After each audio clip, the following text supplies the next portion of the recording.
All right, welcome to Coffee with Marcus and Mark. And in this show, we are going to talk to you about what's happening in the markets and how we are trading it. And there's a lot going on. Today is Monday, November 14th. And last week, stocks had their best week in 5 months. Last week, the S&P was up almost 6%, the Dow more than 4%, and the Nasdaq a whopping 8%. Now, this week will be key for earnings announcements from retailers like Walmart, Home Depot, Target, and meanwhile, the Bitcoin saga continues. Over the weekend, Bitcoin dropped below 16,000. And finally, this week's economic report includes the PPI inflation data and the core retail sales. So, with all this craziness going on, how are we trading the markets? But before we get started, if this is your first time, the guy with the red nose, that's me, Markus Heitkoetter. Over the weekend, I was in Houston sailing with my daughter at a regatta. It was cold, so I forgot to apply some sunscreen. When it is cold, you forget about this. So that's where a little bit burnt here. Anyhow, this is my head coach, Mark Hodge, and not so sunburned. Anyhow, we are real traders. We trade live accounts, so we got a lot of trading experience. And on this channel, we are showing you how we trade these crazy markets. So trust me, we know our stuff and we are not afraid to tell you like it is. So if you're looking for some honest insights into the fascinating world of trading, you are in the right place. Okay, so let's distract a little bit from my nose and start looking at the markets. Marcus, I just thought you were using that tanning bed again. Yeah, right. Nicely You played. know, good old Marcus in the tanning bed with his boots. No, Yep. sorry, just dropping some secrets. Hey, speaking of secrets, the S&P, like you said, best week since June. Nasdaq, best week since March. I mean, what a week after CPI data. What do you think about that, Marcus? Yeah, it's super interesting. I mean, we talked about last week that the 3,900 level was the line in the sand, broke very well above this. So right now, next support probably here the 200-day moving average. Right now, is sitting at around 4,100. So that's when we look at the S&P. For the Dow, different story. The Dow is already up and away. I'm wondering if it already trading above the. Oh yeah, it's already trading above the 200-day moving average. I mean, the Dow just super solid. The Nasdaq with all of the high interest stuff. I mean, the Nasdaq still sitting at some resistance level here, so still going sideways. We have two markets that are moving into an uptrend. The Nasdaq, we don't know. We'll see. Yeah, and even today, Nasdaq a little bit weaker. We saw a lower open across the board, and I mean it was minor. I mean it's to be expected after you have such a huge run up like we did last week.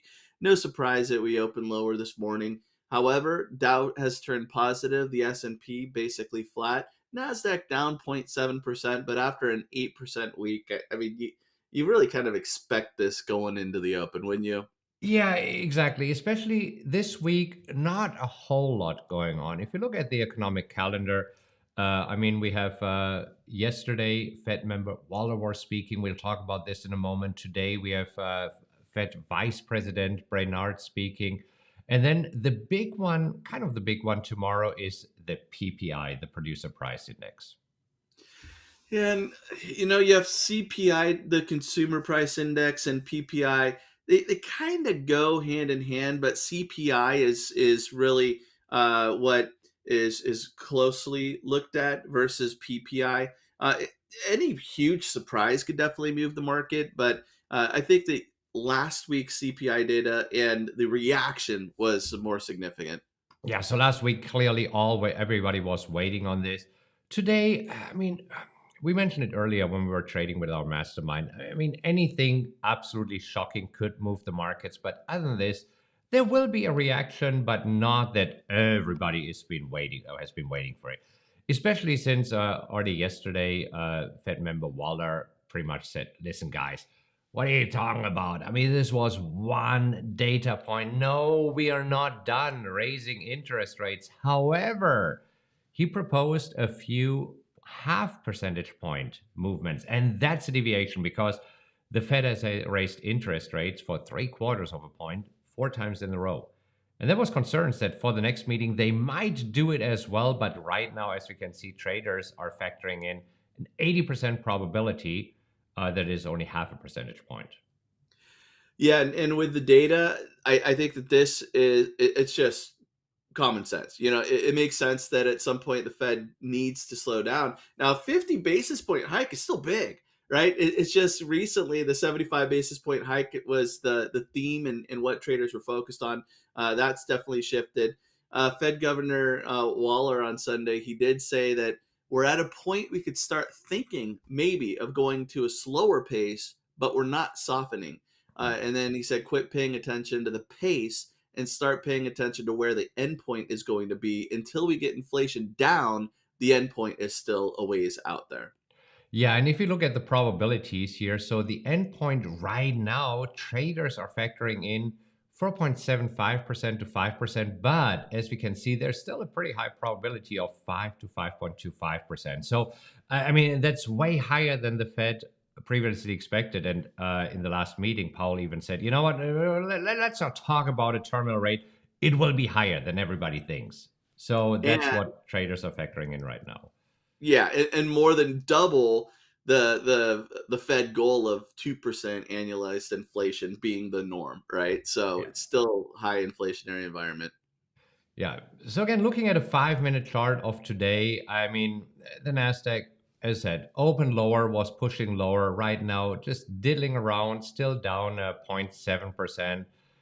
Dow, very similar picture, but already positive for the day. The S&P 500 looks very, very similar on a 5 minute chart, slightly negative. So we can see right now, not a lot of impulses today for traders. No, and I think that's why there's some indecision and just it will probably be a diddle day until tomorrow when we have a little more data to digest. There's still some earnings too. Yeah, this week, big earnings week for retailers. We have Walmart reporting earnings. We have Target reporting earnings. Let's take a look at the charts of these. So here's Walmart. I mean, doing pretty well this year. I mean, if you look at this, the markets are overall down for the year. Walmart, year to date, just down 2%. I mean, that's way better. Target also reporting, and we'll see how Target is hanging in there. I mean, a couple of earnings ago, they said, "Listen, we got to get rid of the inventory, and we got to get rid of the inventory at lower prices." That is right now what the Fed wants to see, that prices are coming down. Of course, not good for Target. It's been trading in a range here between 140 and 160 or 180 ever since. So we'll see what moves here, movers and shakers. Yeah, and Walmart before the bell on Tuesday, I believe. Target before the bell on Wednesday. Yeah, and then we also have Ross. No, that Ross is later. Macy's is also this week. So Macy's is this week, and then we have Lowe's and Home Depot. So we'll see what they think about the economy and the housing market, home improvement market. So let's see if they issue a weaker guidance going forward and how they did this quarter. Yeah, and Marcus, just for the record, Ross, the ticker is ROST, Oh, and they report Thursday after the bell. got it. What did I tell you? RSS. Oh, because I was thinking about KSS, Coles. Yeah, They're also reporting. They did report earnings last week already, so that's why I was thinking about it. All right, so Mark, how do we trade this? How do we trade this mess? well, it is nice to see that we're starting to see better trends in the S&P uh, and the Dow. So I think that we can start to look at the possibility of trend following strategies, but at the same time, our bread and butter, the wheel is still giving us some nice opportunities. And the rule of thumb: sell puts on down days, sell calls on up days. So being able to sell calls and potentially unwinding a couple of the positions that we've been in, I is the theme. Yeah, we'll see. I mean, Nvidia, one of the positions that I'm in, originally got assigned at 195. Fluor Rescue Mission was able to bring down my cost basis to 160.91. I have sold 162.50 calls, expiring the end of the week. And we'll see. In 2 days, Nvidia reports earnings, and I believe that is on Wednesday after the bell, right? So we will see how that does. Either Nvidia might plop back down, which is okay because my break even is right now at 142.92. So I'm okay if there's a pullback. Then I can buy back the calls, maybe sell them again. Or if Nvidia keeps rocketing, I get called away. And yeah, that would be unwinding one of the positions that I have here in my portfolio. Yeah, another one to talk about unwinding, LVS. LVS are looking good. I mean, we already sold calls. Our cost basis 46.86 for me. So yours is probably somewhere similar there, Right right? around the same, yeah. Yeah, it's Yeah. the same. So because also we flew a rescue mission and right now trading at 43.91. I was able to sell the 45 calls last week. You sold the 44 calls this week. Yeah, I had to roll because I was still in my 43 last Friday, and so I rolled up to the 44, collected 25 cents premium. So nice little credit there. Right now, we're really close to the 44 strike that I've sold. So this is something that I'm keeping an eye on because uh, cost base is around 47, break even around 40. And I really don't want to give up $3 of collected premium. So if we continue to stay at this level or move higher, I'm looking to roll again. Right now, I don't need to do that right away because there's still a ton of premium in the 44 expiring this week. The Right. And midpoint's I mean, that's always the risk 610. if you're selling calls below our cost basis. It means that we need to be willing to give back some of the premium that we collected. However, as long as it is about our above our break even, which for both of us it is still a profitable trade. But yeah, nobody likes giving back profits, but sometimes that's the way it is. Yeah, this is a question that comes up quite often where a trader says, why don't you just sell calls below your cost basis or below your break even and get whatever you can? And we see time and time again that that gets traders in trouble if you're doing a good job with your stock selection and strike selection. Now, this is one that we've been in for a long time, much longer than our average trade. We've talked about it. Long term, we felt this was a good hold, but definitely been in longer than we ever expected it to be in the trade, and that's where selling below our cost basis was a calculated risk. Right, right. And this where again it's important for us. We don't sell below our break even because this is how you would exit the position with the loss. As long as we are above our break even and below cost basis, that's great. Our favorite strike price, of course, is at our cost basis or above if we can do it. But with LVS, I mean, it hasn't been able to. We haven't been able to do that. Yeah, I think we'll see that in the next 4 weeks. Yeah, and then TPR is another one. So TPR, another interesting one. I got assigned at 37, and last week I was able to sell the 36 calls. So today we have a little bit of a pullback here. So not yet enough for me to buy them back at a profit.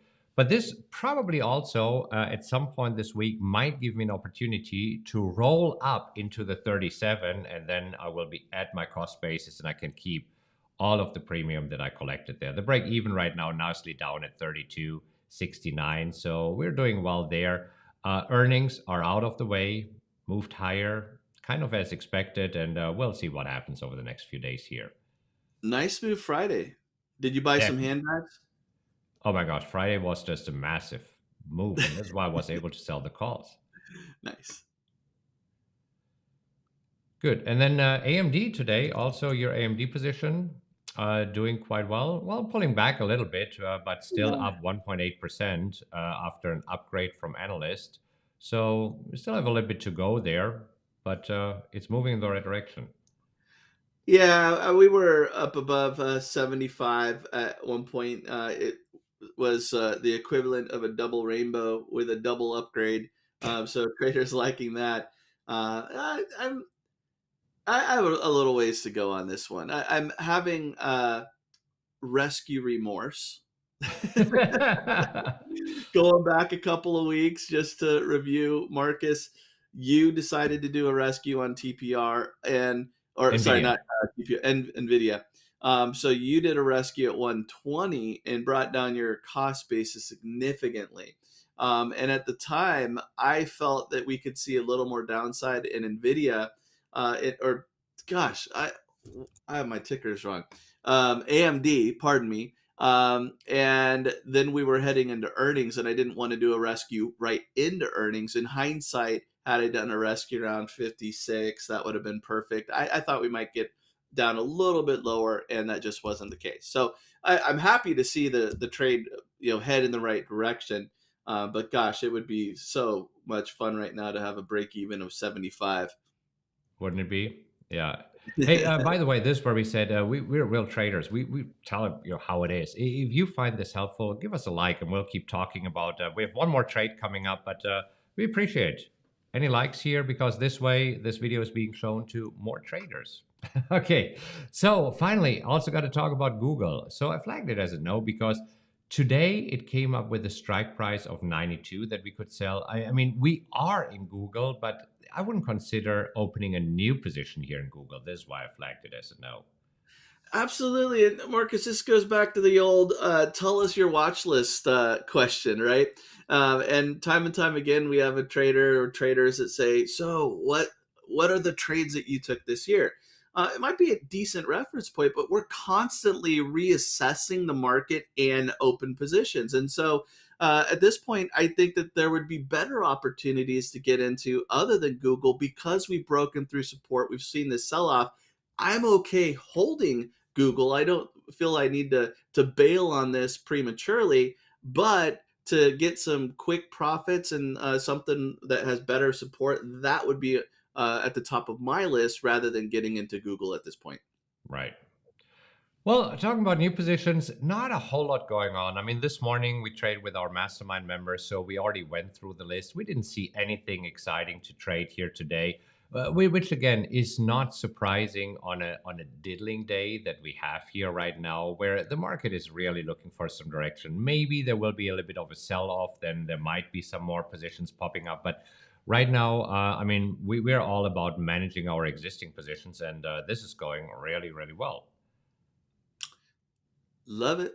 Love the move. Okay. And we've been talking a lot about rolling here. And if you would like to know more about rolling, what it is, why we do it, we have a video right here. So this is where take a look at this video. It's only a few minutes. It'll help you tremendously understand better of why we roll, how we roll, and should we be rolling. Check this out, and then we'll see you again tomorrow morning. Happy trading, everybody.